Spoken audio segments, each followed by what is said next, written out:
Good evening.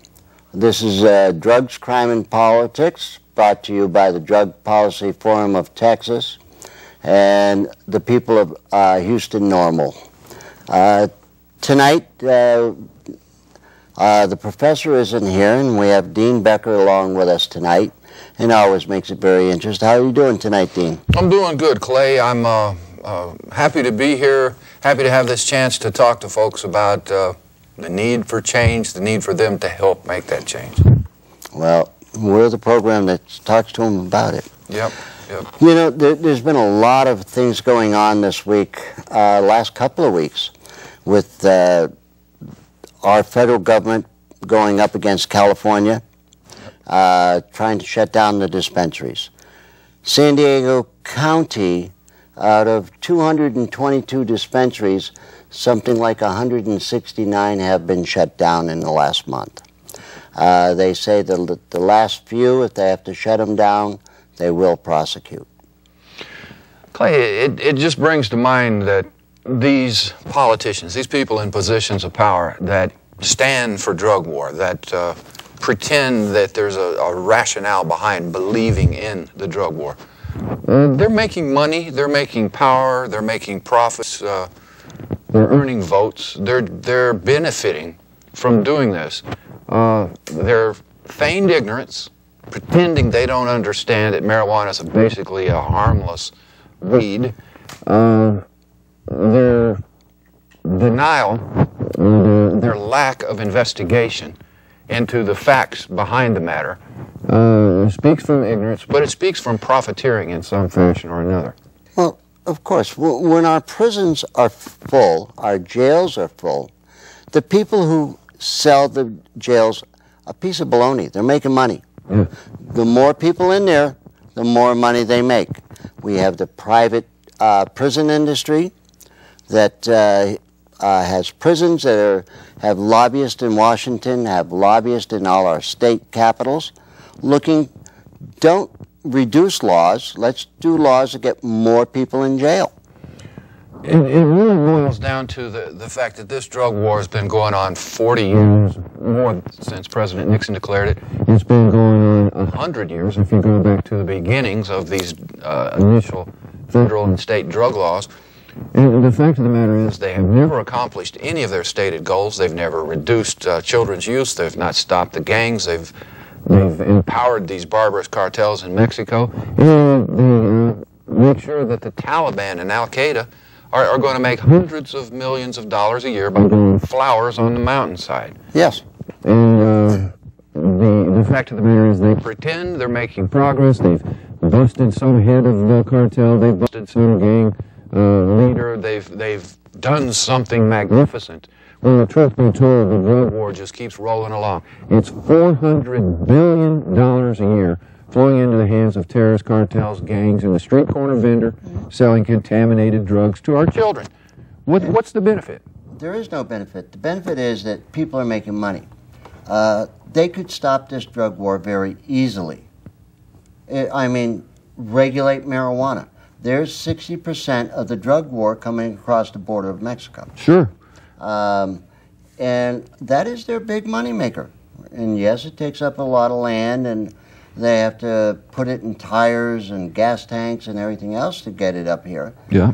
But, you know, if we could regulate it right here, we could help keep it out of children's hands. It could be taxed. It could be a benefit to a state, to the federal government, rather than a cost. Well, exactly. You know, there are a few politicians. Hold this up here. This is Dealing Death and Drugs.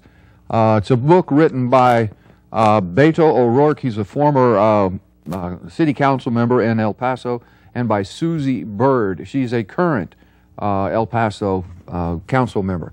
And the fact of the matter is that Beto is now running for U.S. Congress against Reyes, I believe is the gentleman's name down there in that area. And he's running, one of the planks that he's putting in his platform deals with the fact that they want to legalize marijuana. You're talking about the 60–70% of these billions yes. flowing into the hands of the Sinaloa, the Juarez, all of these barbarous cartels every year. They buy these pounds for $25 from the farmer down there in the high Sierras, and then they sell it for $500 a pound in Dallas or Houston or other U.S. cities, thus making untold billions by turning a weed into a $500 bill. And here it's $500. Yeah. Go further north, and that $500 grows to $1,500, $2,000 for a pound of swag in Ohio. Yeah, and the fact of the matter is, you look at who benefits here, and it's not just U.S. gangs, because I think 3 years ago it was 250 U.S. cities were found to be in league with these Mexican cartels, but now it's over 1,000 cities in the United States are in league with these cartels. The cartels don't want the $500. They want the big dollars. They want the retail end. They want to take over every aspect of this, turn that $25 pound into a $1,500 pound. Right. And it's simple. It's so simple to stop all that nonsense if we would just raise it locally. Yeah. Well, the fact of the matter is, I admit to it, mainly because the statute of limitations is gone, but about 9 years ago I was growing weed up near Hempstead, Texas. 26 feet tall was the best plant I had. And the fact of the matter is, well, it makes you wonder, where did the name Hempstead come from in the first place? But secondarily, it tells you that, you know, with an acre at current black market prices, hell, I could make $1 million without trying, you know? Easily. Easily. Here, we'll come to the next thing. Our United States government, 2 years ago, got a couple of patents on botanical cannabinoids.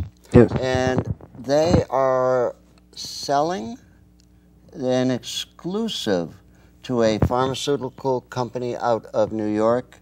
It's called, oh, I better get it quick. Well, it was Canna something. Canna Science. Canna Science. Yes, and they are going to be the exclusive manufacturer, distributor, research for cannabis-based drugs.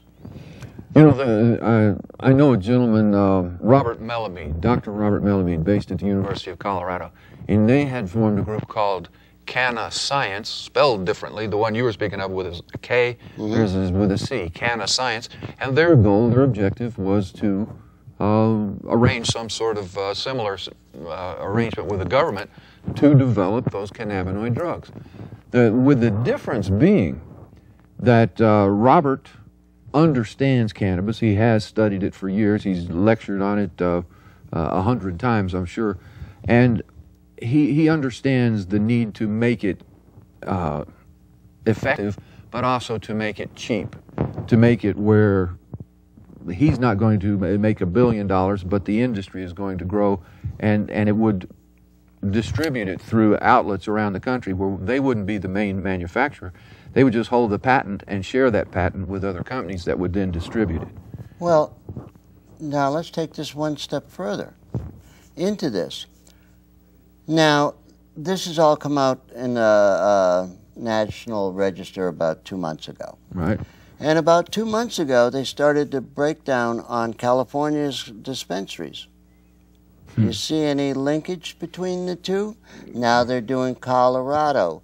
They say that they're going to close all the dispensaries. And this is leading up to a new election, to the 2012 election. It's trying to show they're tough on crime, they're on the ball, they're doing what they're supposed to. The fact of the matter is, though, the Obama administration is shooting themselves in the foot. And by that I mean, just this week, an op-ed is coming out written by Mr. Neil Pierce. He's with the Washington Post Writers Group, and he's written a piece talking about the fact that when Obama was elected in 2008, he depended on the young people, the enthusiasm of those young people. And the fact of the matter is, many of those young people are for legalizing marijuana, and a lot of them are for legalizing all drugs to end this madness of prohibition. And at every town hall meeting and every opinion poll and all these things where they're seeking the input of his constituents, the #1 issue is always marijuana. And out of the top 10, it's marijuana, and it's ending the drug war 7 out of that 10. And when he goes on stage and speaks to the audience and answers those questions from those polls and such, he laughs. He makes a joke out of it. He denigrates the people who put forward this idea, his very constituents.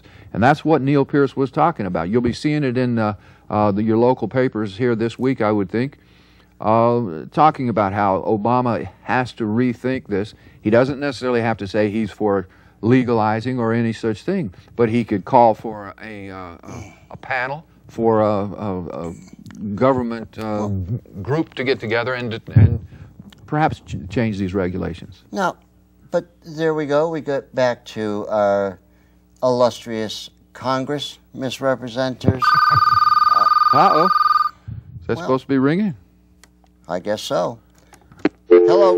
I guess not. Where was I on this? Congress. We were talking about Congress. You lost it. I lost it.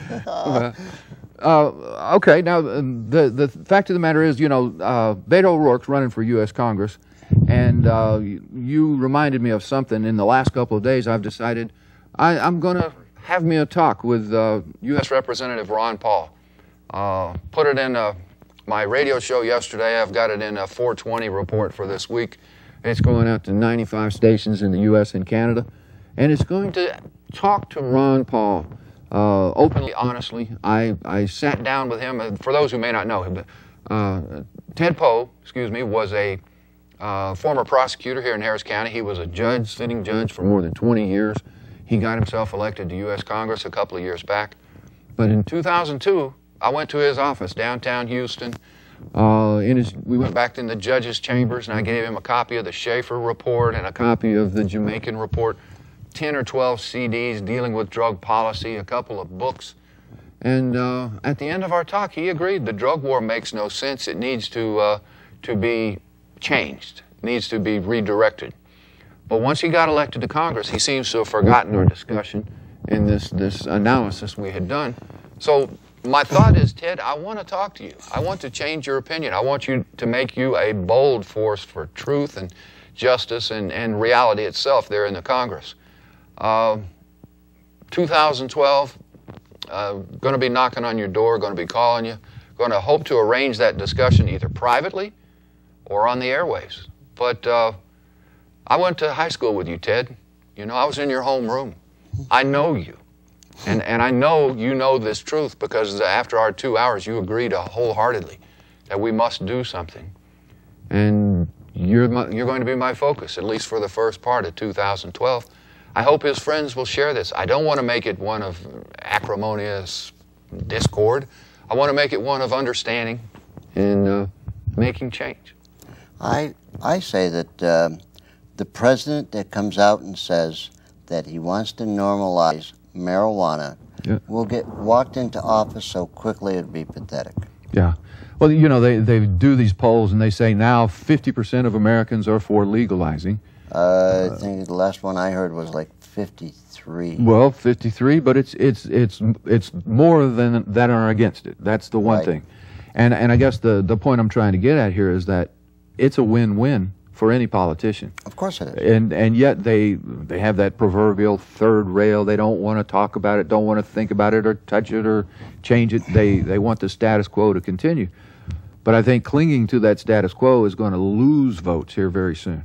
Oh, I think, especially speaking of Texas politicians, all our great representatives, if they're in office, I honestly believe that we need to vote them out. No matter who it is running against them, it's going to send a message that we are just fed up with their inability to do anything for us. I just heard a report out of Russia. They had all the big shenanigans about their elections and so forth. And for this most recent election, it wasn't true. But up until this election, there was you could vote for Joe Blow and Bill or Ted, or you could say none of the above. I object to all of them. And that seems like what we need on our ballots as well. Just to say...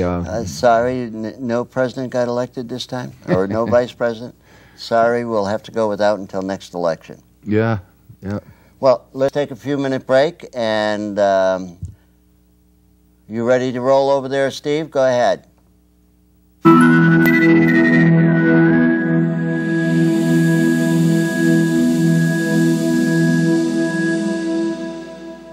The whole idea of a drug-free America and zero tolerance really doesn't make much sense, does it? So it does make sense, however, to find ways to reduce the harms associated with drugs.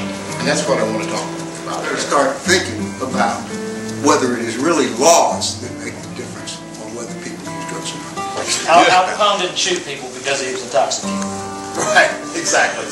Those people are not fighting over drugs, they're fighting over money. Drug laws have no basis in science. Drug laws are based on politics and money. So there's this unholy symbiosis between, on the one hand, those who are selling illegal drugs, the drug lords, if you will, and on the other side, the drug warriors. War on drugs isn't working, and that, if anything, is just making what we call the drug problem a lot worse.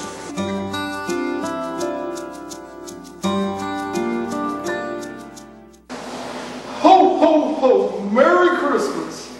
This is Sativa Claus. And from the Houston chapter of the National Organization of the Reform of Marijuana Laws, I wish you a high and happy Christmas and a high and happy New Year.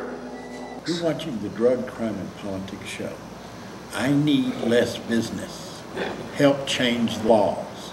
Fewer people locked up for this foolishness will help all of us.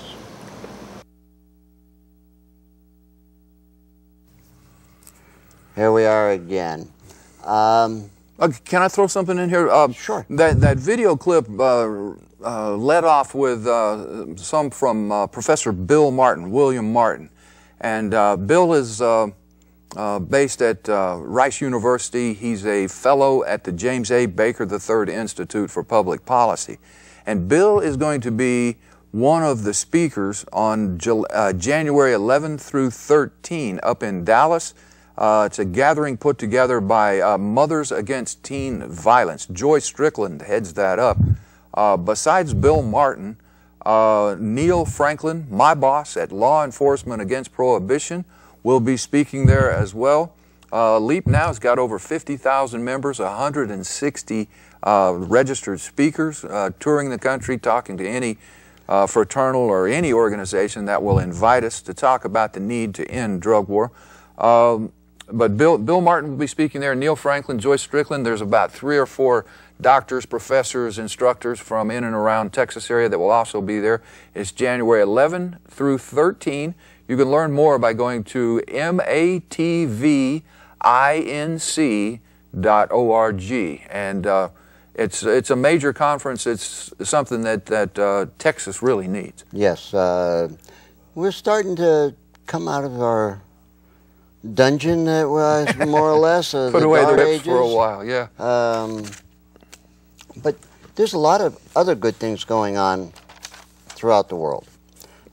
Spain, Basque region, they say they are going to legalize marijuana next year. Well, you know, with any luck,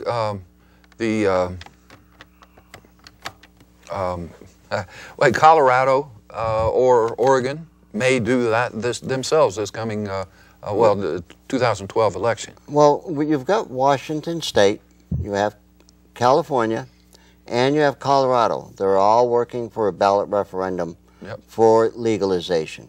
Now, I just read today that Massachusetts is actually thinking of jumping right over medical and going right to legalization. It wouldn't surprise me. Look, the people up there in some of those New England states have a pretty level head about what's dangerous, what's not, what's media hype and propaganda. Yeah. Texas used to have a reputation for being, you know, level-headed and clear thinking, straight shooting. Too bad that's kind of What happened to us? Yeah, yeah. Here's your pad back. Okay, well, next year we have the Basque region of Spain going out complete legalization. Now, 2 weeks ago I reported that Copenhagen, Sweden was going to legalize. Right. And that I just read earlier that it's a fluke that was somebody threw up on the internet and that just went viral all over. Well, and again, news about marijuana does tend to go viral. I mean, you see it even in your major media, you know, that they're starting to cover it. Good gosh, that show, was it on Discovery Channel, Weed Wars, with Steve D'Angelo and his crew out there. It's being given some respect. It's being given a little bit of dignity to see what it can do with itself, I believe. Well, also that Weed Wars shows you just how archaic some of our laws are. Yeah. That we can actually execute people for marijuana charges. Right. Well, last night I saw one of that show where this lady with, I believe, cerebral palsy, very, you know, tied into her wheelchair, had a little microphone so she could speak, couldn't be heard otherwise. She was there saying how she had been on opiates and had been on all these other medications, and how she didn't believe in marijuana. She didn't think it could work, but after a while she said, why not give it a try? And she's now a steady customer. And when she was leaving, she said, Harborside, the vending place, Harborside is special to me because it brought my life back. And the fact that there are politicians who can say it's bogus, or not everyone who uses it is sick enough to deserve it, or whatever criteria they try to wrap around the situation to create misery. I don't think that politicians have enough brains to understand medical happenings. They don't understand that a little bit of opioids and marijuana will do a lot more than a lot of opioids. Or even a lot of marijuana. The fact it is the combination, the symbiosis of the two, yes, which allows you to not be gooned out, zombified, or whatever you want to call it, on those opioids. A smaller amount of opioids and a dose of marijuana takes away the pain and still allows you to maintain focus and ability to do things. It's a lot better of a drug than politicians will lead you to believe. All these opponents against marijuana are saying how terrible it is, how much stronger it is than it used to be. Not your daddy's marijuana. No, it just, all that means is you don't have to smoke as much. Well, you know, I wish I had some of that Maui Wowie I had back in the 1970s, or especially some of those Thai sticks that used to come in from through Vietnam. That was more powerful than anything I've seen in the last 30 years. Well, I only hope that somebody has a real good strain sitting on the shelf for when it becomes legal, then it can come out. Well, I would hope somebody kept the original strain of those Thai sticks, to be honest with you, because that was really something. The only cannabis I've seen since that point in time that rated with those Thai sticks, I smoked in Willie Nelson's trailer. It was mighty powerful, you know. Well, the best weed I've ever smoked was out at, I was staying out at Richard's in California. I was staying with Richard for about 4 or 5 days. Oh, I guess it was probably 7, 8 years ago. And there was a bag on the kitchen table, and he says, you want it, go ahead and take it, smoke it. I had never smoked anything that turned my mouth numb. Your mouth numb, wow. That's not to say we think everybody ought to be smoking all the time. Some people, it's just not right for them. No. Some people don't enjoy it, don't like it. Maybe they want to prohibit it once they're done. I don't know.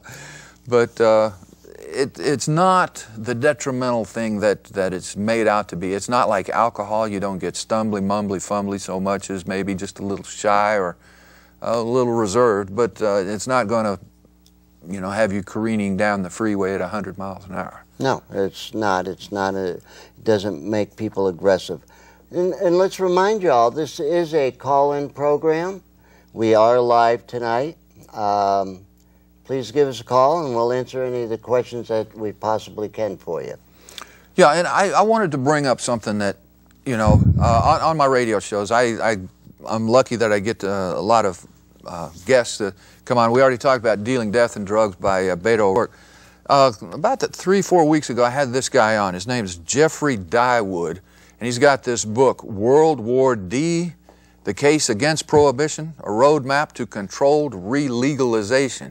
And, you know, it looks more like a cartoon cover, I suppose, but the fact of the matter is that within this book, it recounts the history, the beginnings of drug war, where the hysteria and the propaganda all came from, how it was all woven together to build this eternal, the world's first eternal war is the drug war. And then he goes on to talk about what has been done to make change, and then perhaps where we're going, where we need to go to end this madness. But to me, this, you know, it's a fairly fat book, 440 pages if I remember right, 432. Contained within there is basically everything a person needs to know to be really pissed off. Because it gives you the history, it gives you the quotes from all the various politicians, it shows you how this thing was formulated, and it tells us how we can tear it back down. And I think that's the real point. The drug war's been around for so long, so many people just kind of lean into it and don't even realize it. They just don't understand that they can make a difference, that they, in fact, should make a difference, because these politicians count on us being lazy and stupid, and just so fragmented in life, because the 21st century's got you going everywhere trying to keep up. But there's one thing we all could do, and that is end this drug war. Therefore, we would have so much more, well, resources from law enforcement to go after the bad guys, the real bad guys, the murders, rapists, the molesters that are out there. Well, I read a very good statistic on that. Back in 1965, they were solving something like 90% of the murders. Right. Today, we're less than 65%. Right, and we don't have the personnel to put on the murders. Well, they're tied up arresting drug people. Getting high school Harry with that bag of pot, ruining his life. You know, that's something that comes to mind. Here, we're arresting 1 million people a year on these drugs. Oh, for all drugs, 1.6 million. And the amount of people, high school, middle class, young 20-year-olds, just increases year after year after year. So our arrests, our imprisonment, our fines, our probation is not doing anything to reduce the use of drugs. I saw a report just this morning talking about the fact that if you haven't been busted by the time you're 23, chances are pretty good you'll make it the rest of your life. Okay. It's just being young and stupid. It's usually young guys out just being goofy and stupid on the street that gets them pulled over. It's not necessarily they're not banging into mailboxes or whatever. They're not drunk. They're not that incapacitated. They're just being silly because they're high. And therefore that, you know, the pot stinks. Car's going to smell like pot. They're going to do a search. They're going to find it. And probably everybody in the car gets charged with one bag because they do it all the time. It's just a good way to fill those jails. Yes. And we keep all the private prison industries very happy. We're getting more and more people. That brings us back to this thing that these people, like the prison industries, are lobbying our officials. So our government is no longer by the people, for the people. No. It's for the big business. Right. I think if the professor had his way, every politician would have to wear a badge of the company that has elected them. Contributed substantially to his reelection. Kind of like a NASCAR driver with all the various logos. Well, but, I'd like to see that too. But we'd probably have to get they'd probably drag down to their ankles. Have to get a long coat. Yes. Yes. All right, we're going to take another break here. You ready up, Steve?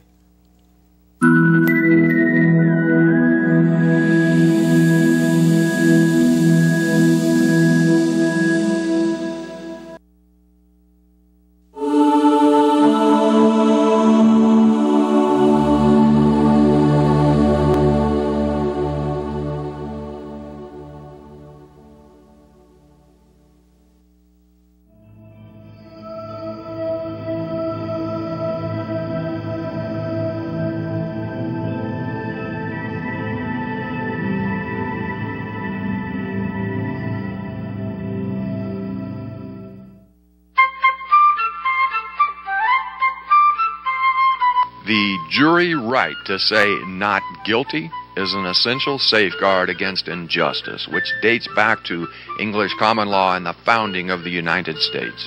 Jurors in early 19th century America routinely refused to enforce the Alien and Sedition Act, and they rejected the Fugitive Slave Act. Jurors in early 20th century America refused to enforce alcohol prohibition. The injustices of the war on drugs have become obvious to many Americans. In cases where the law, prosecutorial excesses, and the likely sentence seem manifestly unfair, jury nullification ensures the citizen juror a more equal status with those who write the laws. Please visit the Fully Informed Jury Association, FIJA.org. Please keep such decisions private. Nullification is your right, your responsibility, perfectly legal and just.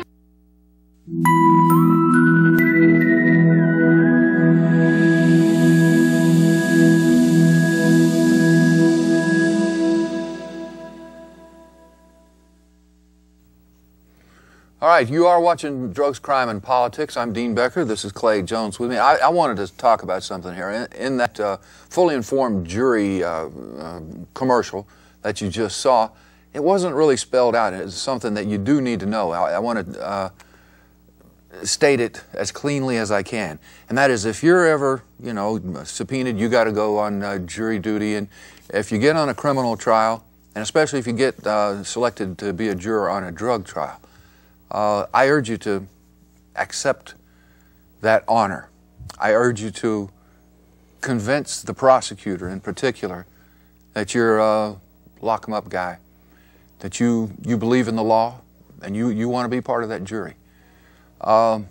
If when that trial is over, you see that this gentleman was set up, or you feel the charge is too severe for what he actually did, you can vote not guilty. I urge you to vote not guilty. Most people, well over 95% of people, take the plea bargain. And that's because, well, that belief system in the drug war. We got a call? Yep. Are you there, caller? Yes, I'm here. Yes, what can we do for you? I have a question. I have two children who are relatively young, and I'm concerned about them being miseducated in school as far as drugs in general are concerned, as well as the drug laws. Okay, now by that, do you mean they're the DARE officer coming in and talking to them, or what do you mean? Things of that nature, and it just seems as if they don't really differentiate between drugs. Like they're teaching them that marijuana is on the same playing field as crack cocaine. Right. Well, what they're trying to do is get that young child all nervous and upset that maybe their mom or dad is using a little bit of marijuana, and he don't want them to get hurt or die, so he's going to tell the policeman that has convinced him that it's a danger to your health. Yeah, that happens a lot, but I think it's even bigger than that. And it's to just command or demand the respect that law enforcement thinks they deserve for waging this drug war. And the fact of the matter is, they really, as you say, if they don't differentiate or acknowledge the difference between marijuana and crack or heroin or methamphetamine, if they just lump it all into one category, then if a kid tries marijuana, he's going to say, well, that was interesting, but it doesn't seem like it's going to kill me. I'm going to go try some heroin because they've been lying to me.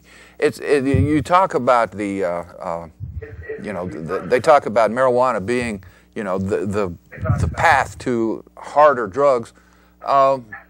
In some ways it can be because of lies like this, or because sometimes kids go out there and they want to buy marijuana, but they can't find it, but their dealer has some other drug. Well, I got this. It's not just that. It's also, the government is pushing more drugs than anybody else. The pharmaceutical companies, every day on television, you see advertisements from attorneys who are looking to sue pharmaceutical companies because they've been selling drugs to people and promoting it on television through doctors' offices. The pharmaceutical companies will go to doctors' offices and basically push their drugs on the doctors, try to get the doctors to prescribe them to as many patients as possible. And now we have all of these drugs, real drugs, that are being taken off the market because they're killing thousands of people. Yes, but then the doctor did get his free trip to Jamaica. Oh, I guess. Yeah, I guess you have to have your priorities straight. Well, but no, you're absolutely right, and it's just part of the complex situation that the pharmaceutical houses, heck, even the alcohol and tobacco vendors, don't want to compete with marijuana or even cocaine in the long run, I think. And the fact of the matter is, we have to educate our children ourselves. I think in so many regards the school system is failing us, whether it's sex education, drug education, you name it, especially in the state of Texas. And so we therefore have to take it upon ourselves to have those conversations, to open that discussion, and to tell our kids the truth. And I told my boys the first truth was, speaking of marijuana, never carry more than you can eat in 5 seconds when you're out on the roads, because that's a #1 rule. I don't envy you with your children. How old are they, may I ask? They're 10 and about to be 12. Okay, they're at a very definite age where you do need to talk to them. I would... We have been. It's just something, that I really don't appreciate, that I need to encourage my children to keep things quiet or to be deceptive about anything. It goes against morally what I'm attempting to teach them. So, but I appreciate your guys' program, and I appreciate you taking the time to validate my opinions, and keep up the good work. Well, thank you, and good luck with your boys. Yeah, such a quandary, it's, as I said, it's kind of like sex education or something. So many people just don't want to touch it, don't want others to talk about it, and our kids wind up getting bad advice from the DARE officer or from some kid on the playground. Right. And the truth of the matter is, John Walters, the former drug czar, Gil Kerlikowske, the current drug czar, talk about the need to educate and to provide treatment wherever necessary. They're not providing the money for the education or the treatment, but they're providing the talk about it. And I guess the point is that the tens of billions, gosh, the hundreds of billions of dollars that have gone into the drug war, if they had been directed towards education and treatment and just enlightening one another, it would be a much safer planet and country. Oh, I mean, we're not even serious about the drug war. No. Look, I mean, look at it. Every gas station you go by sells beer by the can. And tobacco by the pack, yes. Yeah, I mean, we're not serious about it because the one thing we say is terrible about drugs is people who drive and drink. But yet, at every damn gas station where you have to fill up to get gas, they're selling cans of beer. Yeah, how hypocritical can it get? I don't know. I mean, but are no, they it's so serious true. about trying to cut drug use? Well, the lady brought up another point. The pharmaceutical houses, they come on, you know, here's to help prevent your sneezing or something, but be careful, it may lead to hallucinations and, you know, a lost weekend or something. And yet they're selling it openly, you know. It's a terrible thing that's going on. Now, last week we had our 48th person this year that has been killed by the police during a drug bust. This guy actually had guns and was firing back, but there's been a lot of them just on the SWAT team raids, like that 83-year-old woman in Georgia. Right, right.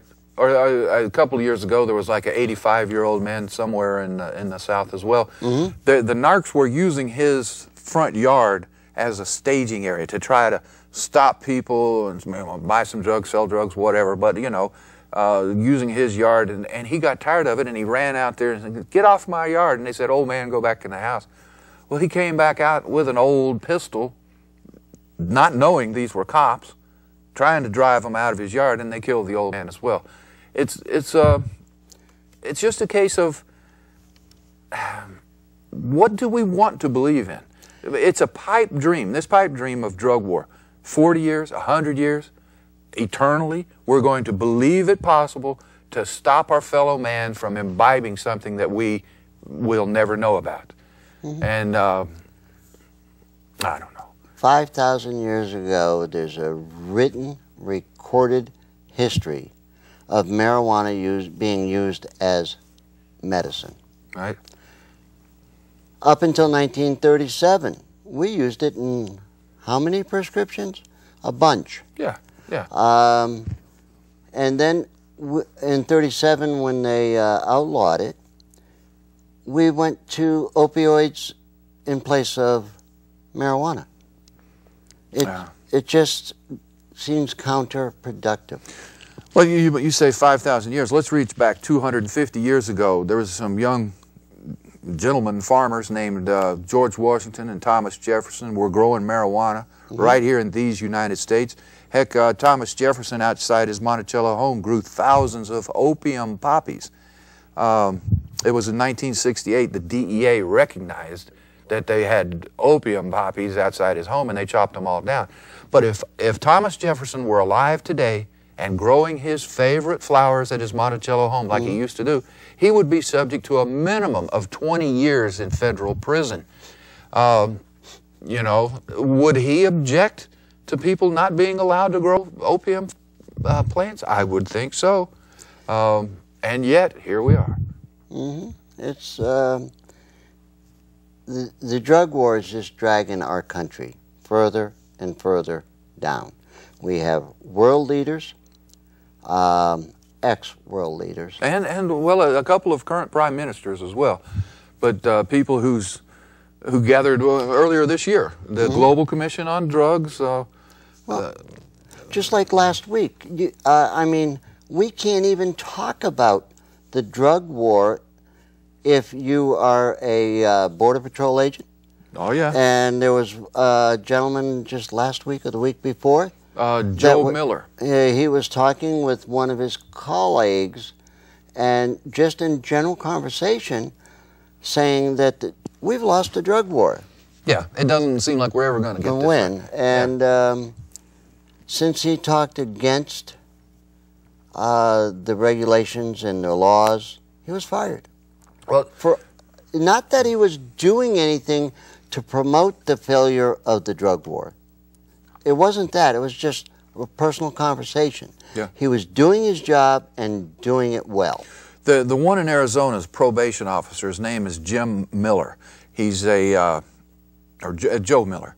He's a probation officer out there. And what he did, Law Enforcement Against Prohibition, my group, had a petition, a statement they wanted people to sign on to, basically saying the drug war is a fiasco, we ought to do something about it. And Joe signed on with a disclaimer on that document saying, I am not signing as a representative of any organization to which I belong or any of that. I'm signing this as an individual. Well, Mr. Miller got fired, and as far as I know, he's remaining fired at this point. I think the border guard, the other one who just talked about it in conversation, there's a good chance he's getting his job back. But Mr. Miller, as I understand it, is still in limbo. I've actually been talking to him about coming on my show to discuss this situation, but he's reluctant to do so until some of the stuff hits the fan. And you know, that's Joe, by the way. I first met him on the pages, if you will, of the New York Times Drug Policy Forum. His name was Zoo Needles.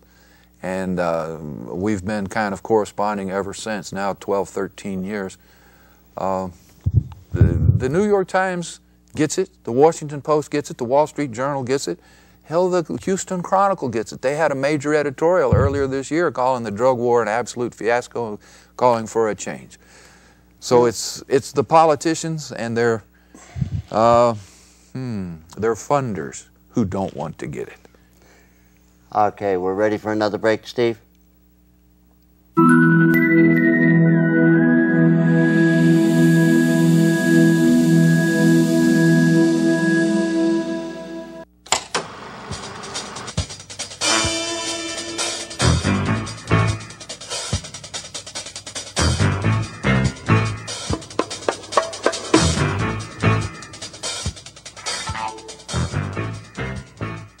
Hi, I'm Nadia Swaby with the Marijuana Policy Project. This is Marijuana 2-Minute Truths. Today's question comes to us from Chris, who asks about marijuana's effect on brain performance. Reefer Madness propaganda would have you believe that marijuana causes brain damage. But once again, concrete science disproves this. The Institute of Medicine published this conclusion in 1999. Earlier studies purporting to show structural changes in the brains of heavy marijuana users have not been replicated with more sophisticated techniques. A 2006 study published in Harm Reduction Journal reported that with regard to marijuana use, no pattern consistent with evidence of cerebral atrophy or loss of white matter integrity was detected. It is concluded that frequent cannabis use is unlikely to be neurotoxic to the normal developing adolescent brain. That said, one of the more lasting myths about marijuana is that it leads to anti-motivational or amotivational syndrome. You're probably familiar with the stereotype, the lazy abuser half asleep on his couch. In his book, Understanding Marijuana, Dr. Mitch Earlywine explained, laboratory studies of humans and primates show little support for amotivational syndrome. School performance does not vary with cannabis consumption in college students. No studies show the pervasive lethargy, dysphoria, and apathy that initial reports suggested should appear in all heavy users. Of course, there are lazy people who use marijuana, just as there are lazy people who eat a lot of food or watch a lot of television. But consider a recent study that says nearly 100 million Americans have used or tried marijuana. If marijuana really leads to amotivational syndrome, where is the epidemic of American laziness? This has been your 2-Minute Truth. There is no evidence that marijuana makes you lazy or causes any structural brain damage.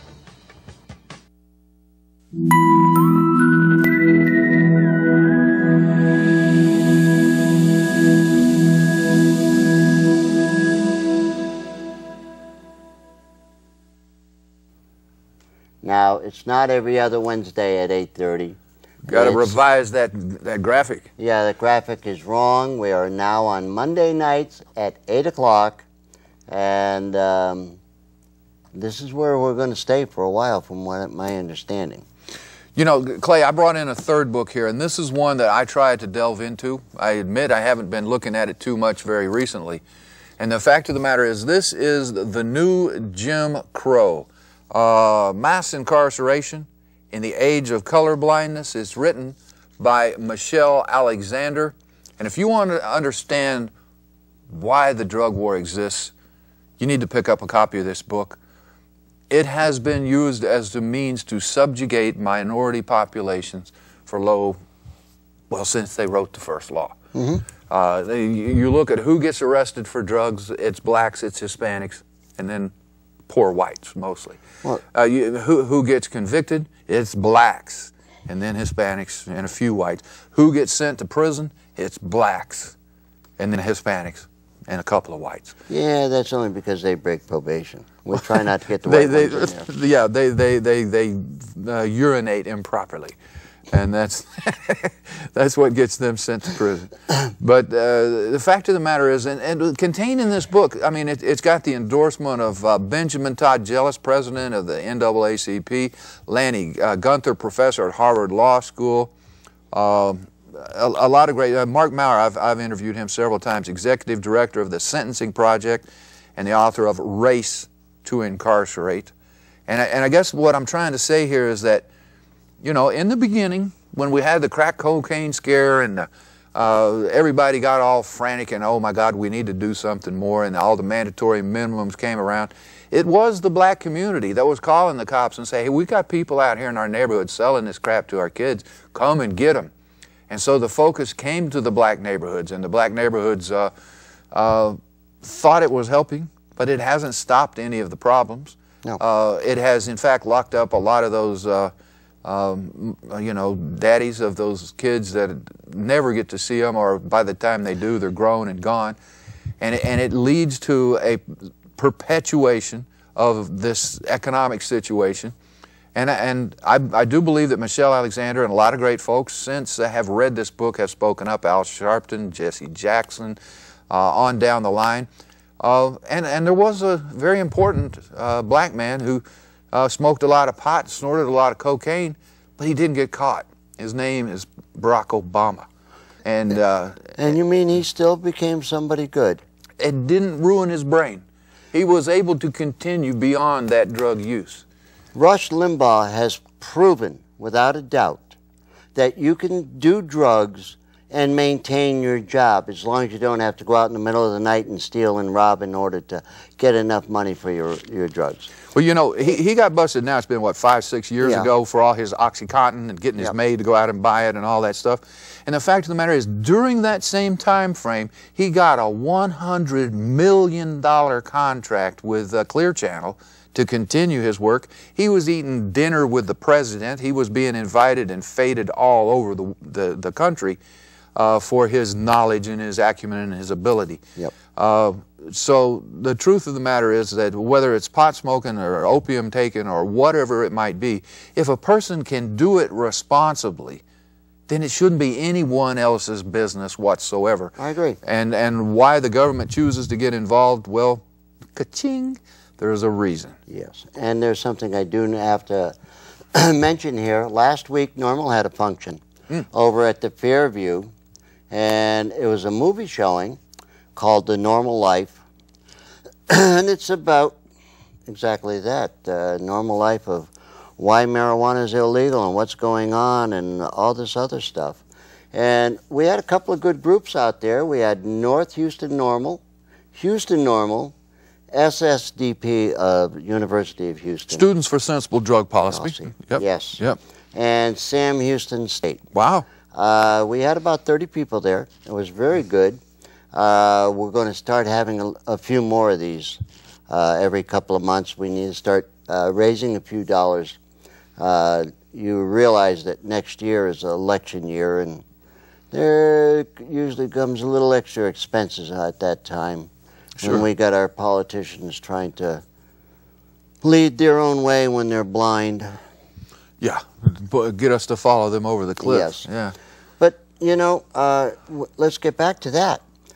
Most people think, or our politicians want people to think, that democracy means you come and vote. Right. And go home.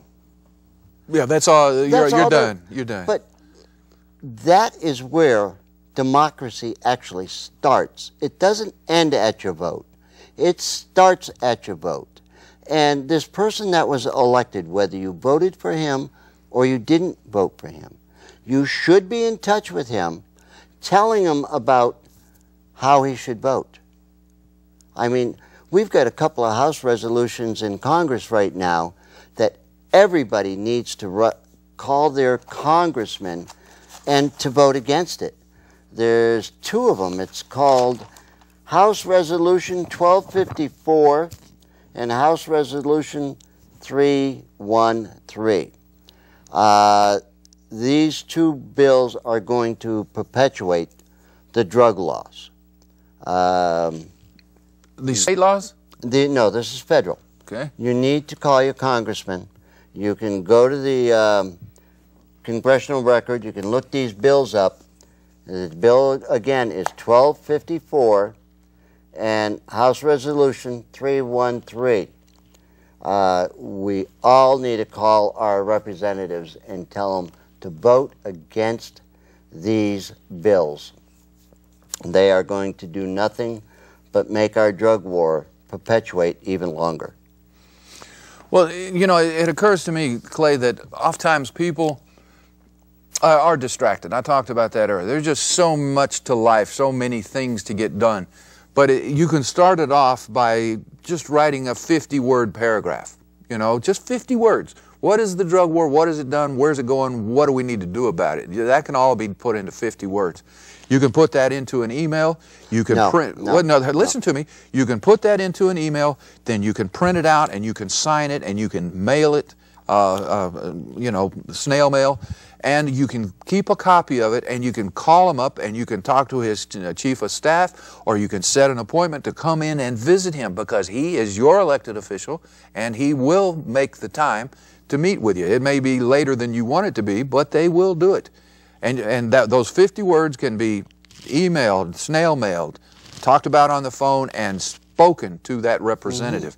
The drug war is a real simple thing when you get down to it. It doesn't take a book to say what you feel. No, no. They're putting too many people in jail. They're arresting 7 blacks go to jail for every 4 Hispanic, no, yeah, for every 3 Hispanic people on drugs to every 1 white person. Yeah, yeah. It's like we're special, we're white. I don't know. I mean, well, I think it's more that we have more of the resources to employ legal representation.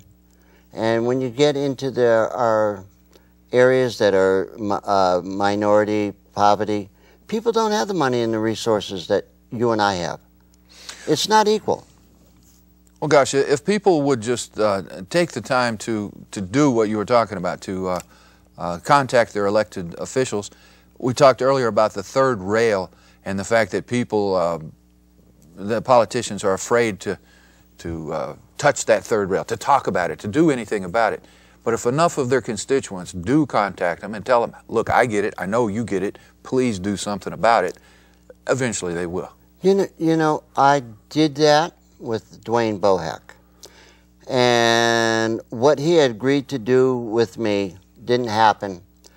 And I honestly believe that it really wasn't him, it was the Republican Party. Because he was going to put a question in his annual questionnaire. Do you think Texans should have legal right to acquire medical marijuana? Real quick, I wanted to tell folks, you can call your congressman toll-free at 1-800-985-8762. Please do it. Here, we got a quick more phone call. Listen, we'll be able to get out. Got to make it quick. Make it quick. Yes, sir, how you doing? Good. I just want to know, if the war on drugs, would the people in prison, would they consider prisoners of war, and if they legalize marijuana, would the people in prison get out? Okay. Okay. One, the people in prison, if the laws changed, would not get out because they broke the law during the time in which it was against the law. What was the second part of that? Well, quickly, I'd just say this, that there would be those politicians who would work to get those out who are already in prison if the law were changed. Please join us next time on Drugs, Crime, and Politics. I'm Dean Becker. This is Clay Jones. Do your part to end the madness of drug war, please.